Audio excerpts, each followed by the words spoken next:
Hello दोस्तों, आज हम बात करने वाले हैं ज्योग्राफिकल थॉट के अंतर्गत काफ़ी महत्वपूर्ण कथन और प्रस्तुतकर्ता को।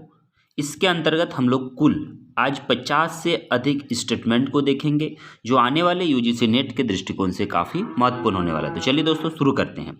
सबसे पहला जो हमारा है वो है कि समस्त इतिहास का वर्णन भौगोलिक दृष्टि से तथा समस्त भूगोल का वर्णन इतिहास के दृष्टि से किया जाना चाहिए। यह कथन हेरोडोटस का है। हेरोडोटस महोदय ने कहा था कि यदि भूगोल का वर्णन करना हो तो हमें इतिहास के संदर्भ में करना होगा और इतिहास का यदि संदर्भ करना हो तो भूगोल के संदर्भ में करना होगा।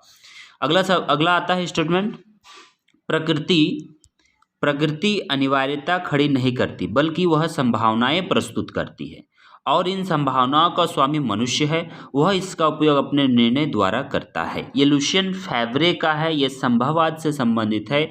इसका अर्थ ये है कि हमारे पास जो नेचर है, प्रकृति है, हमारे लिए अनिवार्यता खड़ी नहीं करती है, कंपलसरी कुछ भी नहीं है। मानव अपनी संभावनाओं के आधार पर, मानव उन संभावनाओं के अपने उपयोग के आधार पर उसे उपयोग करे और उसके आधार पर उसका प्रयोग करे। वही हम इसका कहना है इनका, लुशियन फेवरे महोदय का। अगला है भौतिक भूगोल विश्व के ज्ञान में प्रथम भाग है, इमैनुअल कांट महोदय का है। भौतिक भूगोल विश्व के ज्ञान के प्रथम भाग है, यह इमैनुअल कांट ने कहा है। इसके संदर्भ में अगर देखें तो पहले जब हम लोग ज्योग्राफी का स्टडी करते थे तो पहले सिर्फ फिजिकल बेस्ड ही था, लेकिन समय के साथ लगभग 19वीं शताब्दी में भूगोल में बदलाव देखे गए और उस बदलाव का परिणाम क्या हुआ कि वारनियस ने द्वैतवाद का कॉन्सेप्ट दिया और वहाँ से और उसके बाद फिर रेडजेल का आता है। रेडजेल ने मानव भूगोल दिया, मानव भूगोल लाया। तो इस प्रकार उन्होंने मानव के तंत्रों का भी हम लोगों ने अध्ययन आरंभ किया। लेकिन उससे पहले स्टेटमेंट था कि भूगोल विश्व के ज्ञान में प्रथम भाग मतलब भौतिक भूगोल रखता है, कांट का है। उसके बाद मानव पृथ्वी का एजेंट है ना कि बीस्ट, ये लुशियन फेवरे का कहना है कि मानव पृथ्वी का एजेंट है ना कि उसका बिस्ट है। अगला है प्रादेशिक भूगोल भूगोल के क्रोड हैं, विडाल डी ला ब्लास ने कहा है। उसके बाद हल्फोर्ड मैकिंडर महोदय का काफ़ी बड़ा और महत्वपूर्ण स्टेटमेंट है हार्टलैंड थ्योरी में, जिसमें कहा गया है कि जो पूर्वी यूरोप पर शासन करता है वह विश्व द्वीप पर शासन करेगा और जो विश्व द्वीप पर शासन करेगा वह पूरे विश्व पर शासन करेगा। मैकिंडर ने ब्रिटेन और ब्रिटेन सी नामक पुस्तक 1902 में लिखा। पीवीटी का कॉन्सेप्ट यानी पीवीटी ऑफ हिस्ट्री 1904 में उन्होंने दिया पुस्तक। उसके बाद 1919 में एक पुस्तक लिखा है डेमोक्रेटिक आइडियाज एंड रियलिटी। उस पुस्तक के माध्यम से हल्फोर्ड मैकिंडर ने हार्टलैंड सिद्धांत को प्रतिपादित किया है।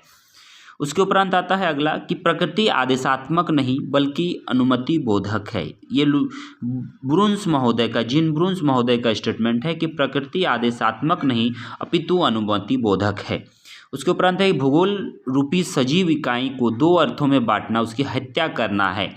हर्बर्टसन ने कहा है, ये प्रकृति पर ज़्यादा जोर देते थे, इसीलिए इन्होंने कहा है कि भूगोल को जो हमारा दो रूपों में बांटना उनकी हत्या करने के समान है। उसके बाद है समान परिस्थितियाँ समान जीवन पद्धति को जन्म देती है, रेडजेल का स्टेटमेंट है। ब्राउन महोदय का काफ़ी महत्वपूर्ण स्टेटमेंट है सांस्कृतिक भूदृश्य मानव क्रियाओं और प्राकृतिक पर्यावरणों में ठोस अभिव्यक्ति है। जो सांस्कृतिक लैंडस्केप है, कल्चरल लैंडस्केप है, मानव क्रिया और प्राकृतिक पर्यावरण के बीच ठोस अभिव्यक्ति है, ब्राउन का है। लेकिन कल्चरल लैंडस्केप का कॉन्सेप्ट अगर पूछा जाता है तो कल्चरल लैंडस्केप सिर्फ हमारा आता है कार्ल सावर महोदय। उसके उपरांत आता है इतिहास कुछ भी नहीं बल्कि निरंतर भूगोल है, इमैनुअल कांट का स्टेटमेंट है। पेरी ब्रिंगम का बहुत ही इंपॉर्टेंट है मानव कारकों के कारण भी भिन्न जलवायु प्रदेशों में समानता मिलती है। ये भी इंपॉर्टेंट कॉन्सेप्ट है कि मानव कारकों के कारण भी भिन्न जलवायु प्रदेशों में समानता मिलती है, पेरी ब्रिंगम। उसके उपरांत अरस्तु महोदय का स्टेटमेंट है कि भूकंप और जलवायु हवाओं के कारण आते। देखिए कितना बड़ा स्टेटमेंट है, भूकंप और जलवायु हवाओं के कारण आती है, ये अरस्तु महोदय का है। उसके उपरांत रेवेंस्टीन का जनसंख्या सिद्धांत में प्रवास और दूरी में व्युत्क्रमानुपाती संबंध होता है, उल्टा संबंध होता है, यह रेवेंस्टीन का कहना है। सेम्पल ने कहा था कि मनुष्य पृथ्वी सतह का एक उत्पाद है, यानी कि मनुष्य पृथ्वी का उपज है, ये सेम्पल का रेडजेल के शिष्य थे। कार्ल रिटर महोदय ने कहा कि ईश्वर ने सृष्टि की रचना अपने उद्देश्यों के पूर्ति हेतु की है, कार्ल रिटर का कहना। ईश्वरवादी थे जबकि हम्बोल्ट जो है ईश्वर को नहीं मानते थे। रेडजेल का है राज्य जीव जैसा, स्टेट एन ऑर्गेनिज्म, रेडजेल का स्टेटमेंट है। कार्ल रिटर ने फिर कहा कि हमें पृथ्वी के नियम के बारे में स्वयं पृथ्वी से पूछताछ करनी चाहिए, यानी कि पृथ्वी के जो नियम है उसके बारे में स्वयं हमें पूछताछ करनी चाहिए। ये कार्ल रिटर का स्टेटमेंट है।